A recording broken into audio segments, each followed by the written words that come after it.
आज हम BSc part third physics के first paper quantum mechanics and spectroscopy में द्रव्य तरंगों के बारे में पढ़ेंगे, मैटर वेव्स जिसे हम कहते हैं।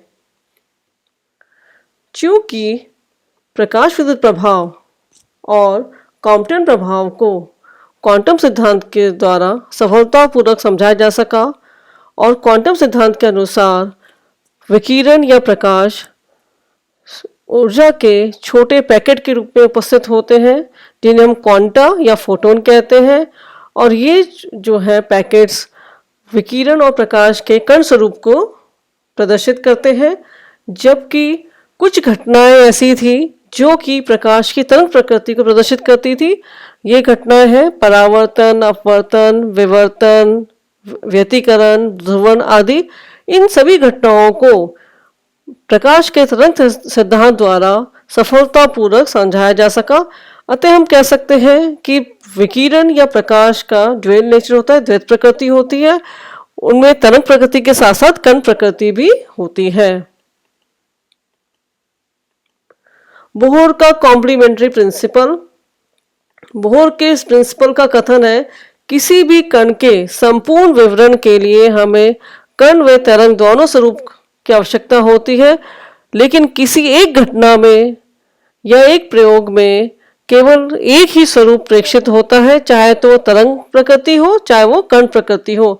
दोनों नेचर को हम एक साथ एक घटना में नहीं देख सकते। इसी पे आधारित डी ब्रॉगली ने एक परिकल्पना दी जिन्हें हम कहते हैं de Broglie's hypothesis on matter waves. De Broglie ने परिकल्पना दी कि तरंगों की तरह द्रव्य कणों में भी तरंग जैसे गुण होते हैं, अर्थात विकिरण की या प्रकाश की भी द्वैत प्रकृति होती है। उसी तरह से पदार्थ की भी द्वैत प्रकृति होती है। डी ब्रॉगली ने कहा कि कोई भी ऐसा कण जिसमें सहती होती है, मास होता है, उसके साथ एक तरंग जुड़ी हुई होती है, सहचारी तरंग होती है। इन जुड़ी हुई तरंगों को हम कहते हैं द्रव्य तरंगे, मैटर वेव्स। फिर रिपीट कर रही हूं, डी ब्रॉगली के अनुसार ऐसा कोई भी कण जिसमें सहती होती है उसके साथ एक तरंग संबंधित होती है, इस संबंधित तरंग को हम द्रव्य तरंगे, मैटर वेव्स कहते हैं। डी ब्रॉगली की इस परिकल्पना को डेविसन जर्मन ने अपने प्रयोग द्वारा सत्यापित भी किया। अतः अब डी ब्रॉगली की परिकल्पना सिद्धांत में परिवर्तित हो गई। डी ब्रॉगली ने किसी भी कण की तरंग व कण प्रकृति को आपस में संबंधित भी किया। डी ब्रॉगली के अनुसार यदि कोई कण v वेग से गतिशील है तो उसका संवेग होगा mv, जहाँ m उसका द्रव्यमान है। तो किसी भी गतिशील कण के संवेग को हम उस कण से संबंधित तरंग की तरंग दैर्ध्य से के रूप में व्यक्त कर सकते हैं, और ये रिलेशन होता है lambda equals to h upon p, जहां पर कि लैम्डा डी ब्रॉगली की द्रव्य तरंगों की तरंग दैर्ध्य है और एच प्लांक कांस्टेंट है और पी उस कण का रेखीय संवेग है। अतः इस रिलेशन को हम कहते हैं डी ब्रॉगली रिलेशन। इस रिलेशन के अंदर हम देखें तो यदि हमें किसी भी कण की तरंग प्रकृति के बारे में पता है, वेव नेचर के बारे में पता है, तो उस कण का हम पार्टिकल नेचर इस रिलेशन की सहायता से ज्ञात कर सकते हैं। क्योंकि यदि मुझे लैम्डा पता है तो हम पी निकाल सकते हैं, यदि मुझे पी पता है तो हम लैम्डा निकाल सकते हैं। अर्थात यदि मुझे उस कण उस वस्तु की कण प्रकृति के बारे में पता है, उसका संवेग पता है, तो उससे संबंधित उससे एसोसिएट जो तरंग है उसकी तरंग दैर्ध्य भी हम ज्ञात कर सकते हैं। लैम्डा यहाँ पर वस्तु की तरंग प्रकृति को शो करता है, जबकि मोमेंटम जो है यहाँ पर कण के पार्टिकल नेचर को, कण प्रकृति को रिप्रेजेंट करता है। तो ये रिलेशन जो है बेसिकली किसी भी कण के तरंग प्रकृति और कण प्रकृति को परस्पर संबंधित करता है। ये रिलेशन डी ब्रॉगली संबंध जो है वो इस परिकल्पना का बेस है, आधार है। अब इस संबंध को हम अनेक रूपों में लिख सकते हैं। जैसे पहला केस, यदि कण का वेग v प्रकाश के वेग की तुलना में बहुत कम हो और उस कण का रेस्ट मास विराम द्रव्यमान m0 हो, तो उस स्थिति के अंदर उस कण का संवेग हो जाएगा m0v और लैम्डा इक्वल्स टू आ जाएगा h अपॉन m0v। इसी संबंध को हम गतिज ऊर्जा के रूप में भी लिख सकते हैं, चूंकि हमें पता है गतिज ऊर्जा equals to p square upon 2m0, यहाँ 0 आएगा तो यहाँ पर p का मान आ जाएगा √2m0e। तो हमने यहाँ पे लिख दिया lambda equals to h upon √2m0e। तो यहाँ पर e का मान कितना है, half m0v square, kinetic energy of particle, वो कण जिसका कि वेग प्रकाश के वेग की तुलना में कम है। अब हम उस कण की बात करें जिसका कि वेग प्रकाश के वेग के बराबर है, तो उस स्थिति में रिलेशन हो जाएगा lambda equals to h upon mv। यहाँ पर जो वेग है इसका मान प्रकाश के वेग के लगभग बराबर है और इस स्थिति में द्रव्यमान m का मान हम थ्योरी ऑफ रिलेटिविटी से निकाल सकते हैं। m इक्वल्स हो जाएगा m0 upon √1 minus v square upon c square, जहाँ m0 रेस्ट मास है। ऐसा कण की ऊर्जा संवेग के मध्य संबंध होता है E equals to √p square c square plus m0 square c to the power 4। ये रिलेशन जो है एनर्जी मास रिलेशन जिसे हम कहते हैं, ये आता है थ्योरी ऑफ रिलेटिविटी से। तो हम यहाँ देखें कि कोई भी गतिशील द्रव्यमान या कण कह लें कि सहचरी के साथ जो तरंग जुड़ी हुई होती है जिसे हम मैटर वेव्स या द्रव्य तरंगे कहते हैं, उसकी तरंग दैर्ध्य कण में संवेग वृद्धि के साथ घटती है, क्योंकि लैम्डा इक्वल्स टू कितना होता है, h अपॉन p। यदि p बढ़ेगा तो कण के साथ जो तरंग संबंधित है उसकी तरंग दैर्ध्य कम होगी, और वैसे वैसा कह सकते हैं यदि संवेग में कमी होगी तो संबंधित तरंग की तरंग दैर्ध्य बढ़ेगी। अनेक फंडामेंटल पार्टिकल्स जैसे इलेक्ट्रॉन, प्रोटॉन, न्यूट्रॉन, न्यूट्रिनो, इन सब पर द्रव्य तरंगों के प्रभाव जो है एक्सपेरिमेंट्स द्वारा वेरीफाई हो चुके हैं, सत्यापित हो चुके हैं।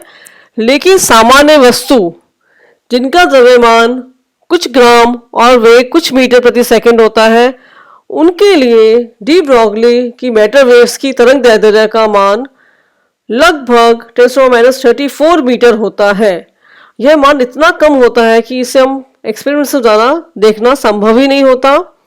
और बोहर का कॉम्प्लीमेंट्री सिद्धांत भी यही है कि यदि किसी एक प्रयोग में कण स्वरूप प्रेक्षित होता है तो तरंग स्वरूप को हम प्रेक्षित कर ही नहीं सकते। एक घटना के अंदर दोनों स्वरूप, पार्टिकल नेचर और वेव नेचर, एक साथ प्रेक्षित नहीं होते।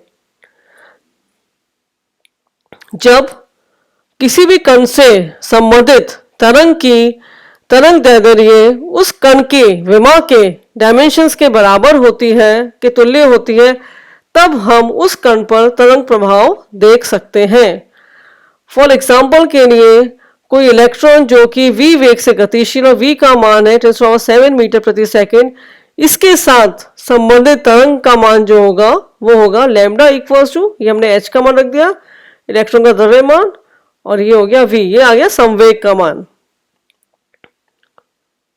और इलेक्ट्रॉन के साथ संबंधित तरंग जो है उसका मान होगा 7.6 -11 मीटर। ये जो तरंग दैर्ध्य है इसकी जो ऑर्डर है वो लगभग किसी परमाणु की त्रिज्या के ऑर्डर के बराबर है। अतः इलेक्ट्रॉन में तरंग प्रभाव जो है एक्सपेरिमेंट्स द्वारा देखा जाता है। चौथा, वी वोल्ट विभवांतर से त्वरित आवेशित कण के साथ संबंधित डी ब्रॉगली तरंगों की तरंग दैर्ध्य। यदि m0 विमान द्रव्यमान वाला कोई कण जिसका आवेश q है v वोल्ट से विभवांतर से त्वरित किया जाता है तो कण की गतिज ऊर्जा में वृद्धि होगी E equals to qv joule, जहां पे q कण का आवेश है, v वोल्ट से उसको त्वरित किया गया है। अतः ऐसे कण जिनका की वेग प्रकाश के वेग की तुलना में बहुत कम हो तो डी ब्रॉगली तरंग हो जाएगी lambda equals to h upon, ये हमने E का मान रख दिया 2m0 qv। तो कोई भी कण जिस पे चार्ज q हो और वी वोल्ट के पोटेंशियल डिफरेंस से उसको त्वरित किया गया हो तो उसके साथ संबंधित तरंग की तरंग दैर्ध्य होगी h upon under root two m0 qv। Electron के केस के लिए जिसके रेस्ट मास होता है 9.1 × -31 kg और उसका आवेश होता है 1.6 × -19 कूलम, उससे इलेक्ट्रॉन से संबंधित तरंग की तरंग दैर्ध्य का मान आएगा 6.6023 × -34। h का मान, इलेक्ट्रॉन का द्रव्यमान, इलेक्ट्रॉन का आवेश मल्टीप्लाइड बाय v, और इन सब का मान हम निकालेंगे तो आ जाएगा lambda equal to 12.27 × -10 upon under root V metre में। और एंगस्ट्रॉन्ग में करेंगे तो lambda equals to 12.27 upon under root V angstrom 10 metre को हम लिख सकते हैं 1 एंगस्ट्रॉन्ग के बराबर। ये फॉर्मूला है किसी भी इलेक्ट्रॉन के से संबंधित तरंग की तरंग दैर्ध्य क्या जो कि v वोल्ट से त्वरित हुई है। नेक्स्ट केस, यदि कण का वेग v इस प्रकार है कि pc, ये क्या ऊर्जा का मान कण के विराम द्रव्यमान के संगत ऊर्जा rest mass energy m0 c² की तुलना में बहुत कम हो, अर्थात pc is less than m0 c², ये होता है रेस्ट मास एनर्जी। तब डी ब्रॉगली तरंग दैर्ध्य का सूत्र हो जाएगा lambda equals to h upon m0 v का उपयोग करते हैं। जब कण की गतिज ऊर्जा k हो और pc का मान भी लगभग रेस्ट मास एनर्जी के बराबर हो या उससे अधिक हो, तब E का मान आएगा under root p²c² plus m0² c⁴। उस केस में इसको हम नेग्लेक्ट नहीं कर सकते।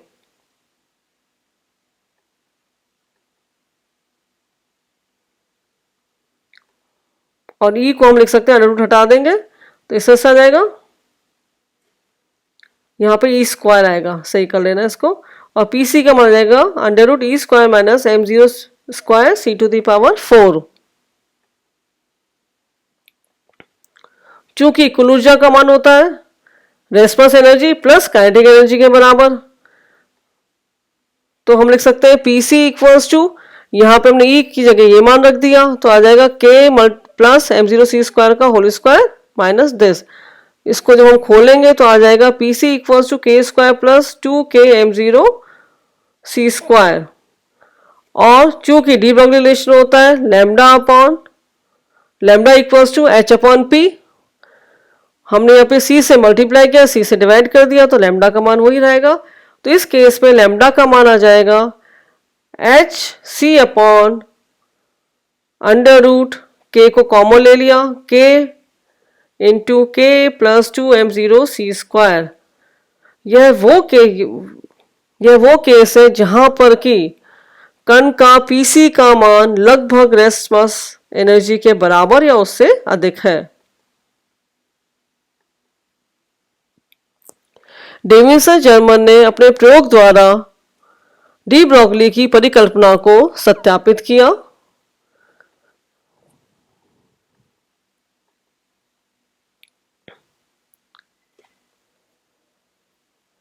जिस प्रयोग से डेविसन जर्मन ने डी ब्रॉगली की द्रव्य तरंगों की परिकल्पना को सत्यापित किया, उसका एक्सपेरिमेंटल अरेंजमेंट जो है इस तरह का है।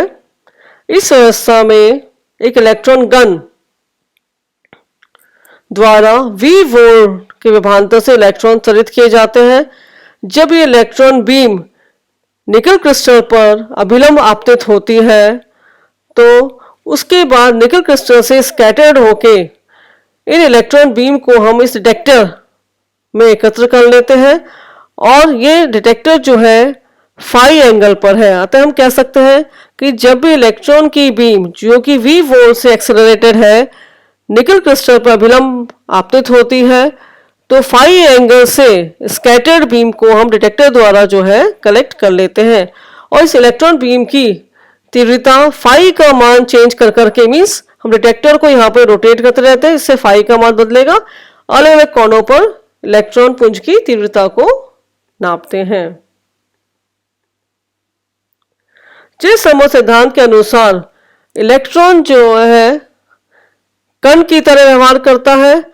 अतः इलेक्ट्रॉन की कण प्रकृति के कारण प्रकीर्णन के चित्त सिद्धांत के अनुसार इलेक्ट्रॉन की तीव्रता में स्कैटरिंग एंगल फाई के साथ परिवर्तन बहुत कम होना चाहिए था, जबकि एक्सपेरिमेंटल रिजल्ट्स जो है इसे बिल्कुल भिन्न प्राप्त होते हैं।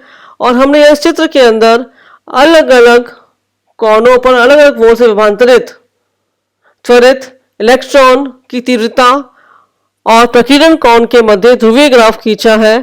तो हम देखते हैं इसके अंदर मैक्सिमा मिनिमा प्राप्त होते हैं और 50 डिग्री के एंगल पे ये मैक्सिमा अधिकतम होता है जब इलेक्ट्रॉन 54 वोल्ट से विभांतरित होते हैं। अर्थात जब स्कैटरिंग एंगल 50 डिग्री होता है तब हमें इलेक्ट्रॉन की तीव्रता अधिकतम मिलती है। बाकी हम यहाँ देखें तो तीव्रता कम है यहाँ बड़ी, फिर वापस कम होती जाती है। और इस समय इलेक्ट्रॉन जो है 54 वोल्ट से त्वरित हुए थे।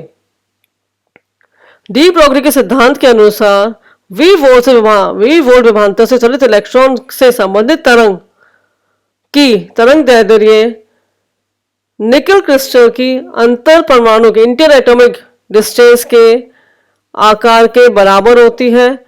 जब द्रव्य तरंग निकल क्रिस्टल पर आपतित होती है तो निकल क्रिस्टल से उनका विवर्तन उसी प्रकार होता है जैसे कि एक्स किरणों का होता है। अतः हमें इस एक्सपेरिमेंट के अंदर विवर्तन के कारण मैक्सिमा और मिनिमा जो है वो प्राप्त होते हैं। इस विचार की सत्यता की पुष्टि के लिए एक्सपेरिमेंट से जो प्राप्त डाटा थे उनसे हमने इलेक्ट्रॉन से संबंधित द्रव्य तरंग की तरंग दैर्ध्य ज्ञात की। तो पहला केस डेविसन जर्मन के एक्सपेरिमेंट के अंदर मैक्सिमा के लिए विभांतर था 54 वोल्ट, जो हमने पिछले भी देखा। स्कैटरिंग एंगल था 50 डिग्री।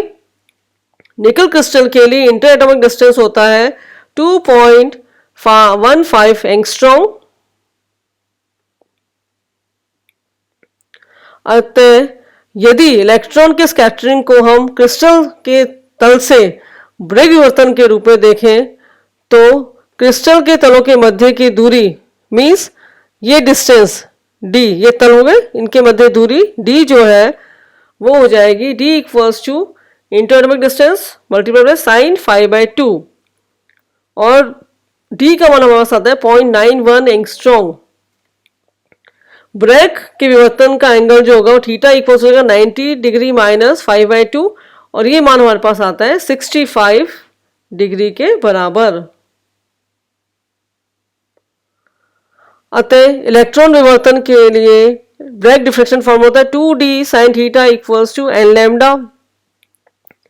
केंद्रीय उच्चिष्ट के लिए सेंट्रल मैक्सिमा के लिए n का मान 1 हो जाएगा।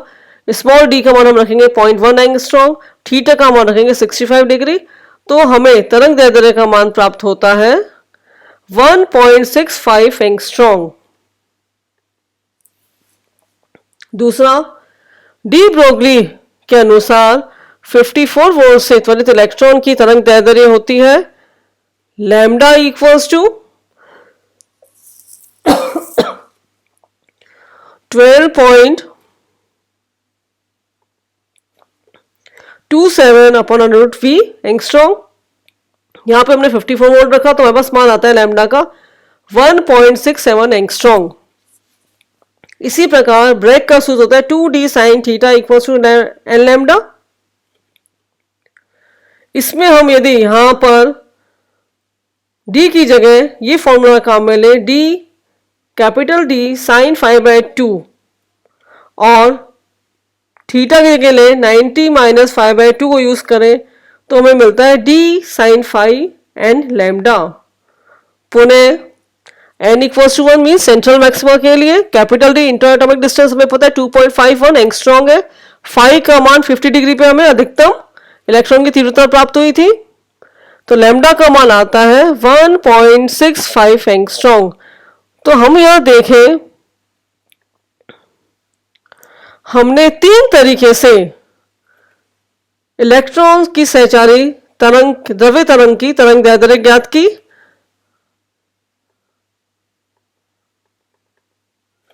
पहला ब्रैग के डिफ्लेक्शन से 1.65 एंगस्ट्रॉम आई। दूसरा डी ब्रोगली की परिकल्पना के अनुसार 1.67 आई। ब्रैग के फॉर्मूले से निकाली हमने, तब आई 1.65। तो इलेक्ट्रॉन की तरंग दैर्ध्य के मान लगभग बराबर 1.6 के आसपास प्राप्त होते हैं। इस प्रकार इलेक्ट्रॉन की सहचारी द्रव्य तरंग की तरंग दैर्ध्य की एक्सपेरिमेंटल एंड थ्योरेटिकल वैल्यूज लगभग समान आती है। थ्योरेटिकल वैल्यूज हो गई lambda equals to 12.27 upon under root V से जो निकाली। तो हम कह सकते हैं कि डी ब्रोगली की द्रव्य तरंग की परिकल्पना जो है वो सही है, इसको हम वेरीफाई कर सकते हैं। और डी ब्रोगली की द्रव्य तरंगे की परिकल्पना केवल इलेक्ट्रॉनों पे ही नहीं बल्कि अन्य कण जैसे न्यूट्रॉन, प्रोटॉन, हाइड्रोजन अणु, हीलियम परमाणु के द्वारा के लिए भी एक्सपेरिमेंट द्वारा वेरीफाई हो चुकी है। अतः द्रव्य तरंग केवल एक परिकल्पना नहीं, एक सिद्धांत है जो कि सभी द्रव्य कणों पर लगता है। सिद्धांततः सभी द्रव्य कणों के सहचारी द्रव्य तरंग होती है। इन द्रव्य तरंगों के स्वरूप, गुण आदि की जानकारी के लिए हमने एक नई यांत्रिकी का विकास किया जिसे हम क्वांटम मैकेनिक्स, क्वांटम यांत्रिकी या तरंग यांत्रिकी भी कहते हैं। द्रव्य कणों के स्वचारी द्रव्य तरंग का सीधा संबंध प्लांक कांस्टेंट से है क्योंकि लैम्डा इक्वल्स टू आता है h/p। यदि प्लांक कांस्टेंट का मान 0 हुआ तो द्रव्य कण के साथ संबंधित द्रव्य तरंग की तरंग दैर्ध्य लैम्डा का मान भी 0 होगा, अर्थात तरंग प्रभाव प्रेक्षित ही नहीं होगा। अर्थात h टेंड्स टू 0 के लिमिट के अंदर वेव मैकेनिक्स क्लासिकल मैकेनिक्स में परिवर्तित हो जानी चाहिए।